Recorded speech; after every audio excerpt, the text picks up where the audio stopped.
Hi TransByDef, this is Christine, and I'm your Sunday host. The topic this week is trans youth.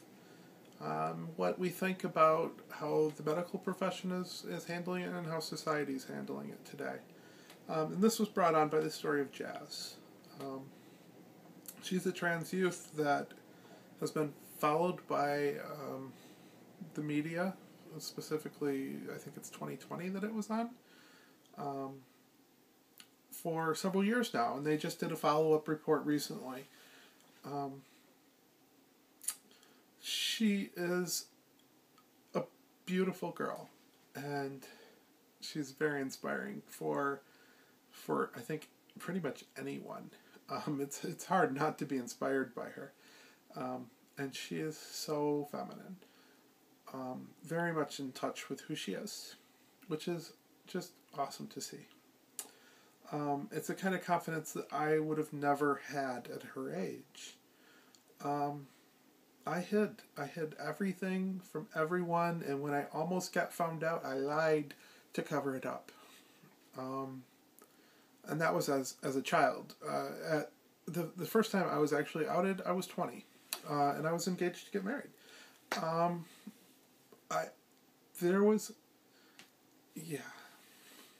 I thought marriage was the fix, the cure for that.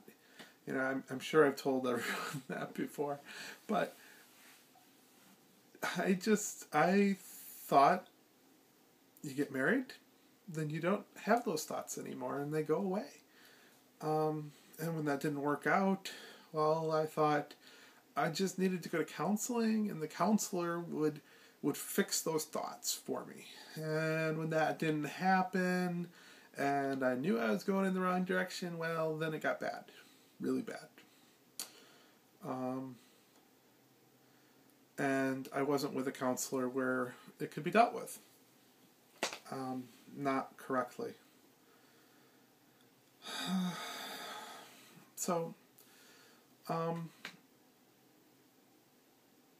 envious of the kids today.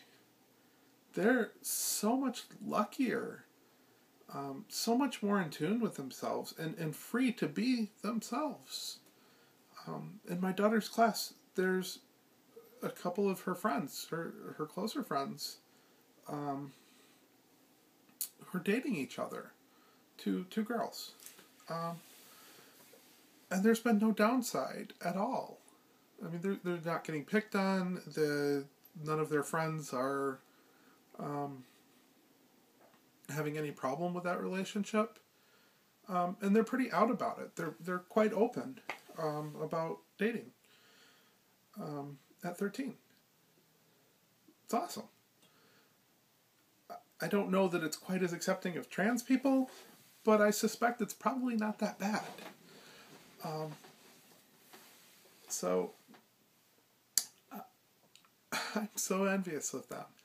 As far as how the medical profession's handling things now, you go back to the time that I was outed at 20, they were still doing shock therapy on trans people to try to, I'm not trans anymore. I'm happy. Please stop shocking me. Please. No, it doesn't work. It doesn't change you.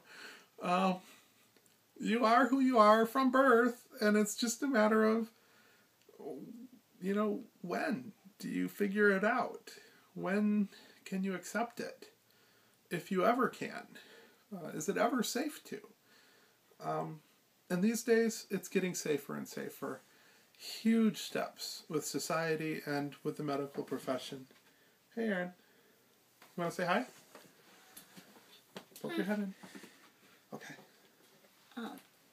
We just go down with the chest. Okay. Finish my video. He's helping me do some cleaning.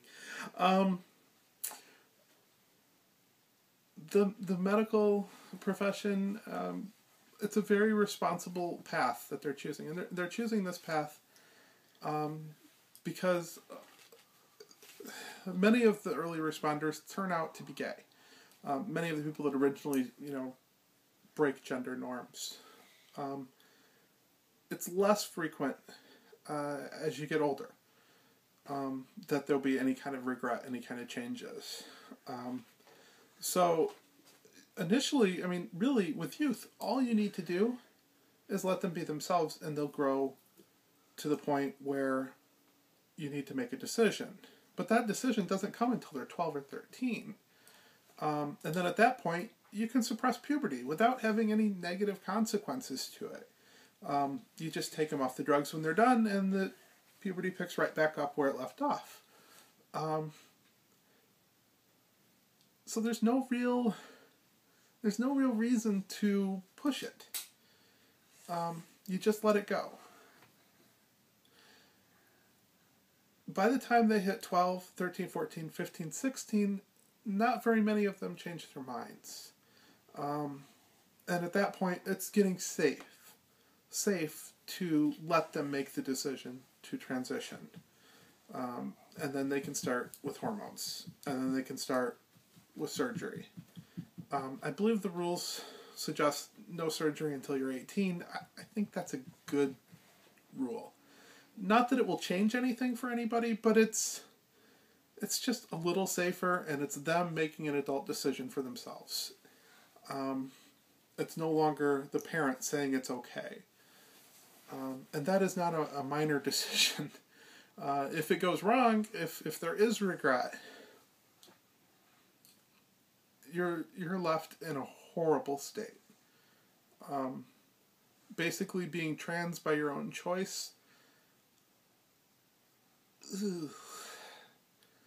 that's horrible. I feel for anybody who transitions, who goes through surgery, and who has regret. So, hormones are one thing. You know, you can kind of undo a lot of the changes that happen from that. Not all of them, but some of them. But the other, if you have GRS, not a good thing. So, you know, I think the medical profession's doing it right. And I think the story of Jazz is just amazing. And the story of other trans youth that I've seen, it's just amazing. Their bravery, you know, facing not usually kids, but other adults that think they're stupid, and their family's bravery for standing up for their kids. It's amazing and it's inspiring. So, that's really all I have to say on this topic. I'll talk to you next week, and have a great one. Bye.